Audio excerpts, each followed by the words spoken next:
E sinceramente eu já tinha achado que esse papo de transição capilar tinha acabado. Só que não. E hoje a gente vai falar sobre transição. Saudações, sejam todas bem-vindas, todos bem-vindos ao canal da Ori. Aqui a gente vai falar sobre moda, beleza, ancestralidades, artes, culturas, tudo isso acerca de uma perspectiva afrofuturista. Aqui quem vos fala é Diva Green, trançadeira, artista capilar, mercadora, e hoje o nosso papo vai ser sobre transição capilar. Sim, gente, eu achei que essa história já tinha acabado, era coisa do passado, só que eu venho fazendo uma reflexão nos últimos meses e não é uma coisa do passado. A transição capilar, ela é um processo contínuo. A transição capilar, ela atravessa os nossos corpos a partir do momento que a gente vive numa sociedade que nos nega a nossa imagem, né? Uma sociedade que pratica violências por a gente estar fomentando a nossa imagem, aquilo que faz sentido. Então, essa transição ela é contínua.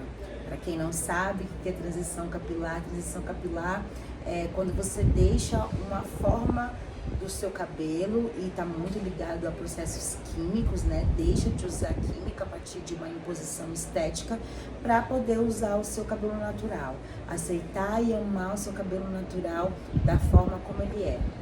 Então, transição, diferente do que dizem por aí, não é só você estar com o seu cabelo natural para sempre. Não. A transição é você passar por esse processo, é você se reconectar, se reconhecer nesse processo, entender esses portais de beleza de dentro para fora, porque a transição capilar ela é um momento, né, muito propício para isso. Ela vai te convidar a ter um olhar mais profundo porque é belo, né? E como você alimenta o que é belo, as suas referências, as suas memórias. Então a transição capilar, ela é um processo de fundamento, assim, para nós, né? E é um processo sobre a gente chegar nesse lugar de reconexão e depois ampliar, seguir ampliando se for da nossa vontade, né? Eu digo isso porque eu tenho clientes que após passarem por transição capilar, gente, essa é uma das minhas especialidades, estou há mais de 10 anos aí fomentando transição capilar. Então, essas clientes, quando elas passam por esse processo, muitas, elas não querem mais usar trança, elas não querem dread, elas não querem nada, elas só querem o cabelo natural delas. E isso faz parte de como aquele corpo transborda para a comunicação que ele quer também. Então, eu estou querendo isso porque eu quero comunicar isso agora, faz sentido para elas. No meu caso, se vocês observarem no meu perfil, eu estou sempre fazendo muitas comunicações a partir do meu cabelo, a partir do meu corpo. Eu trabalho com moda, eu sou uma agente de moda, né? Eu sou uma produtora cultural.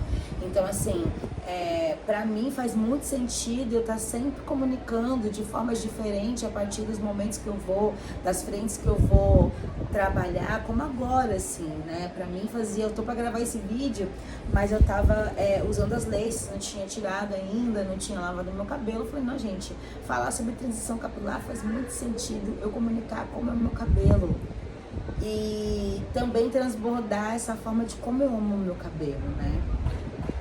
É isso, eu tô aqui me sentindo maravilhosa, porque sim, sou uma grande maravilhosona, mas não foi sempre assim. Antes da transição capilar, jamais.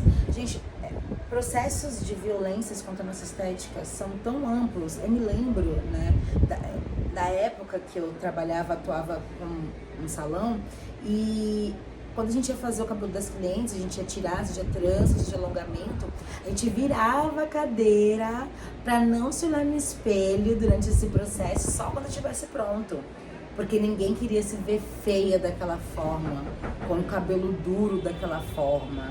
E aí, nesse sentido, dá pra gente perceber, né, o quão violenta era a imposição estética, ao ponto de a gente não conseguir se olhar no espelho, né, ter que virar essa cadeira. Então, hoje, quando eu paro para pensar, que eu falo isso para as pessoas, compartilho essa história, eu falo, nossa, gente, que foi isso? Que rolou aqui?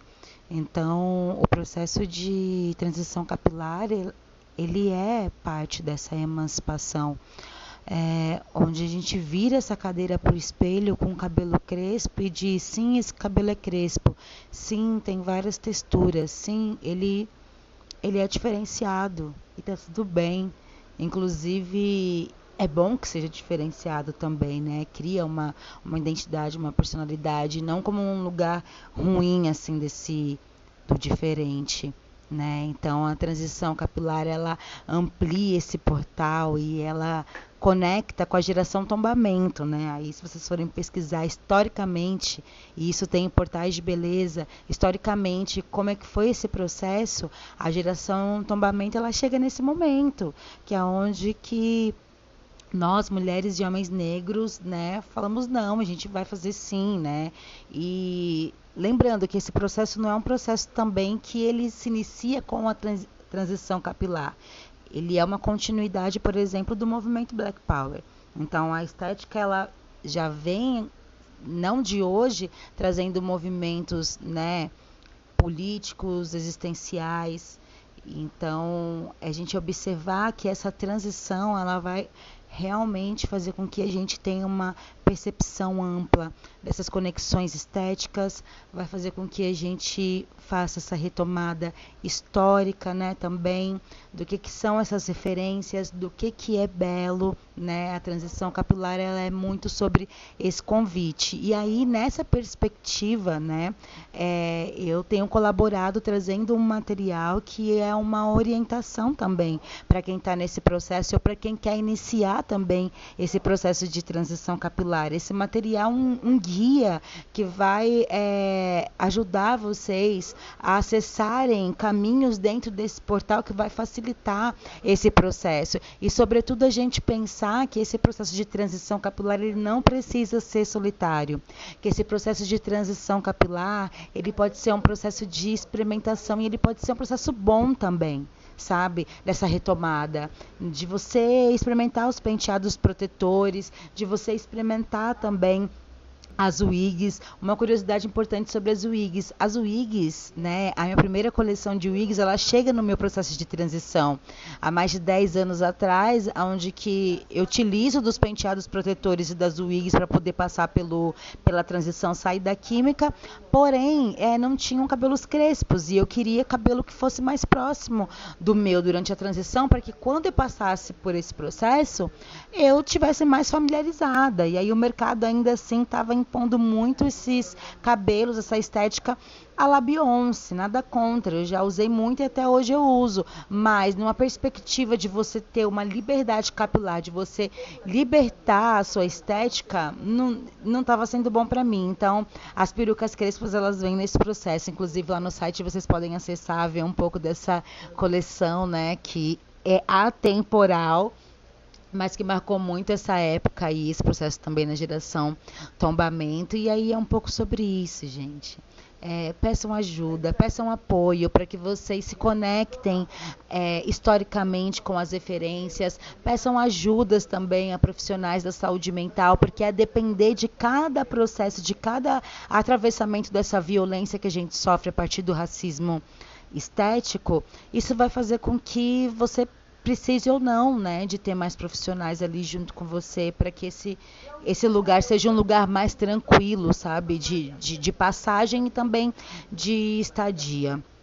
A transição capilar é uma das minhas especialidades, porque eu acredito muito nessa conexão histórica e nessa conexão estética. E, para mim, enquanto profissional, é uma excelente oportunidade de contribuir, né, com a sociedade, trazendo um pouco mais essa visão, contribuindo um pouco mais sobre esses caminhos de moda, de comportamento. Gente, o meu processo de transição capilar ele foi assim muito difícil, então a gente sabe e entende que para cada uma vai vir um atravessamento, mas que é isso, quando a gente passa por esse processo também é extremamente libertador. É extremamente libertador, gente, não tem pra ninguém a gente se emancipa de uma tal forma, sabe, em pensar a beleza, em pensar em como a gente se comunica, como a gente se apresenta no mundo, né? E então é um pouco sobre isso. Quero encerrar aqui Mas dizendo já que vai ter parte 2, né? Porque transição capilar não tem como ser só um pouco. Transição capilar é uma continuidade. Nessa continuidade a gente faz parte 2. Para você que quer se aprofundar mais nesse assunto, acesse o link que eu vou deixar aqui na descrição, onde você vai poder se conectar tanto com o guia de transição capilar quanto portais de beleza também. No mais, se inscrevam nesse canal. Muito obrigada por vocês estarem aqui até agora. Se inscreva no canal para vocês acompanharem os próximos conteúdos. É sobre isso.